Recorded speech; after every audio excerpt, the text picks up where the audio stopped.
এত সেজেছো, কোথায় যাবে মা? কোথায় এত সেজেছি? আমি তো মামদের বাড়ি যাবো। আমি অনেকক্ষণ ধরে দেখছি তুমি আয়নার সামনে দাঁড়িয়ে আছো। মামদের বাড়ি যাচ্ছি। ওই দেখে দেখে ঘোরো, দেখি ভালো করে। চুড়িদারটা একটু ঢিলে হয়েছে। হ্যাঁ একটু, এগুলো লুজই পড়ে বেশি, আর একটু সেলাই দিই। একটু লুজি পড়ে এগুলো। দেখি ভালো করে দে, মুখে আমি দেখতেই পাচ্ছি না ভালো করে। কি দেখ, তোর মতো কি আমাকে দেখতে এত সুন্দর? তাহলেও তোমার মিষ্টি মাখি আমি দেখবো না? দেখ এই কামের ক্লিপ আটকালে কি সুন্দর। ক্লিপগুলো কি হলো তোমার? কি জানি, তুই তো কোথায় ঢুকিয়ে দিয়েছিস। ওখানেই রাখা আছে, সেদিনই তো দেখলে। দেখ ঠিক আছে। সেজেছে আর আমার অবস্থা এই যে। এখানে মাম তো জানেন আপনারা যে মাম এখন বাড়ির পাশে চলে এসেছে। কি সাজবো, ভালো লাগে না, আমি এমনি চলে যাচ্ছি। পেয়েছো ক্লিপ?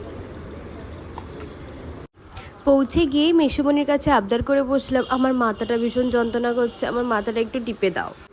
আসলে আবার প্রচণ্ড ঠান্ডা লেগে গেছে আর তার কারণেই মাথাটা প্রচুর ব্যথা করছিল। আর মেসোমনি দেখুন কী সুন্দর করে আমার মাথাটা টিপে দিচ্ছে, আর নিমেষের মধ্যে মাথা যন্ত্রণা একদম ঠিকও হয়ে গেল। আর আমার এই যত আবদার না খালি মেসোমনির কাছে। আসলে মেসোমনির কাছে ছোট থেকে বড় হয়েছি কি না, আর আমাকে পাপার মতো করে তো মেসোমনি কোলে নিয়ে ঘুরতো, তো তার কাছে আবদার করবো না তো কার কাছে করব বলুন তো। আর এইদিকে দেখি দাদা কি নিয়ে চলে এসছে, সব বোনেরা মিলে এক হয়েছে আর একটু পার্টি হবে না তাই কি হয়। আর বৌদি এইদিকে চটজলদি একটা চাট বানিয়ে দিয়েছে, ওই যে সুইট কর্ন বানিয়ে দিয়েছে, কি দারুণ লাগছিল খেতে, এটা বাটার দিয়ে বেশ ভালো লাগছিল। দাদা এদিকে একটা নতুন ফ্লেভারের রাম নিয়ে এসছে, এই যে দেখুন ম্যাঙ্গো চিলি দিয়ে, কি দারুণ খেতে, টক টক, বেশ স্মেলটাও দারুণ, ওই অনেকটা কাঁচা ম্যাঙ্গোর যে লজেন্সগুলো হয় না ওরকম।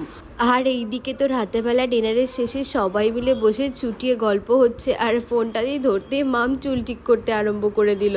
আর মা তো বলেছে আমি যাচ্ছে তো এই অবস্থায় আছি, আমি মুখ কিছুতেই ঘোরাবো না, তো মা তো মুখ ঘোরালোই না।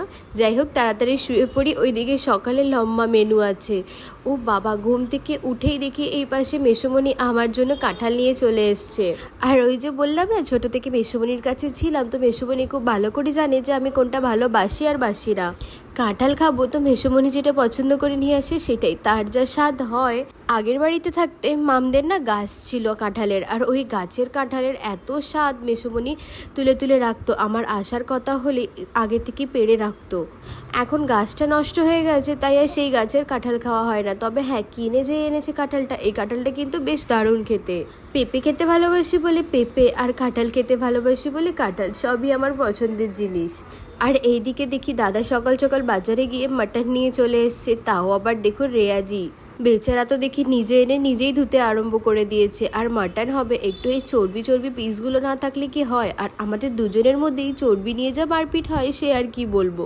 দুজনের মধ্যে চর্বি নিয়ে যা হয়, দুজনকার পাত থেকে তুলে নেওয়া হয়, আর সেই কারণে দাদা ভয়তে কি করে জানেন, মুখের মধ্যে একবার করে দিয়ে থুতু লাগিয়ে আর রেখে দেয় যাতে আমি আর নিতে না পারি। ও বাবা, সেই দেখে তো আমিও ট্রাই করলাম যে ঠিক আছে দাদা যখন করছে আমি তো নিচ্ছি না, আমিও করব তাহলে, কিন্তু না, আমার করে কোনো লাভ হয়নি, সেটাও তুলে খেয়ে নিয়েছে আমার পাত থেকে। দাদা ওইদিকে ধুয়ে ভালো করে পরিষ্কার করছিল, আর ততক্ষণে বৌদি দেখি এই পাশে ম্যারিনেট করার জন্য সবকিছু রেডি করছে।